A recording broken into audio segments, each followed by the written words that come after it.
How's it going, guys? It's Kevin from SubiSpeed. On this week's 2-Minute Tuesday, I've got a quick install video for you. We're taking a look at the dialed mounts defroster dock for Cobb Accessport.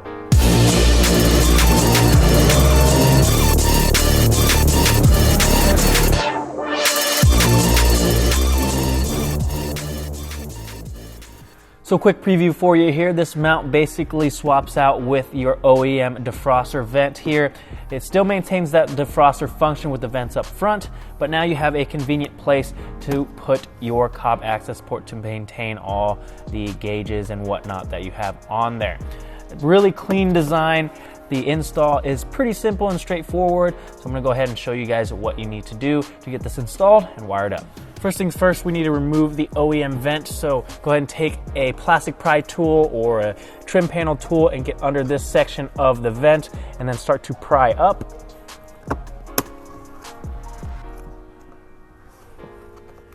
Like so. Before we actually install the new mount, we need to get the wiring up there. So what you want to do is pry this panel off. There should be an opening on the bottom for you to do so. And then we can just pop it off, and that will reveal a Phillips head screw on the bottom here.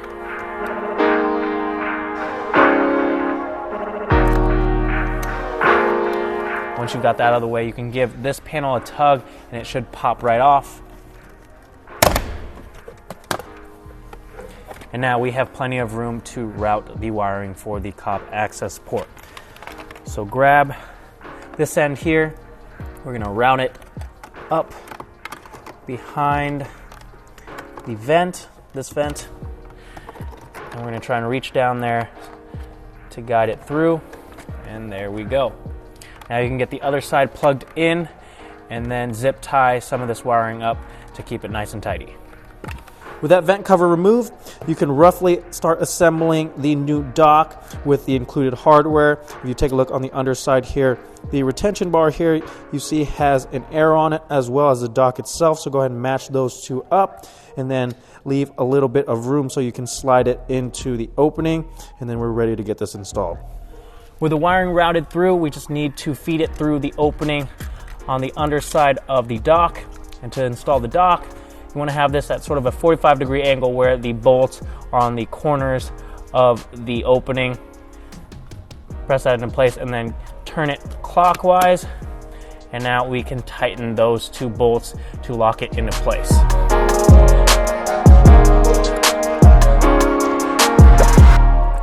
Now you're going to want to take one of these small pieces here that holds onto this connector. I believe there's two because these connectors used to have a little arrow on them or something, but this one doesn't matter because it doesn't have anything on there. So I'm just going to use this piece, and you just need to check the orientation so that the Cobb Accessport is facing the right way. And then you're going to place this retainer on there, and then you're going to press it down into the mount to lock it into place, like so. And now you're pretty much set. You just need to peel off this little blue plastic cover off of the magnetic piece here. And this should slide right into place. And you are set. Get everything put back together, make sure the wires are tidy, and there you have it. Like I said, really easy to install, completely hides the wiring, and because the retaining clip that locks the connector in place also depresses those locking tabs, you don't have to worry about pressing those every time you install and remove your Cobb Accessport. You're free to do so as you please. Now, one other thing I'm going to cover that actually has to do with the Accessport itself, because our sales team seems to run into this from time to time. People accusing us of selling used Accessports, which is completely not the case. We do not sell used parts, and the reason is they see a bunch of scratches on the screen of their Accessport. And even though there is a big red sticker here that says remove film before use, they only remove the red sticker and that film is still on there and there's a bunch of scratches on there. So if you are in that situation where you see a bunch of scratches on your Accessport that we sent you, check to make sure that there isn't a film on there that is causing all those scratches, and make sure you remove that. Now, that being said, if you are interested in that mount, I will leave a link down in the description. If you guys have any questions or concerns or video suggestions, leave them in the comment section down below, and I will leave you guys with some shots of how this looks from inside the car. I'll see you guys next time.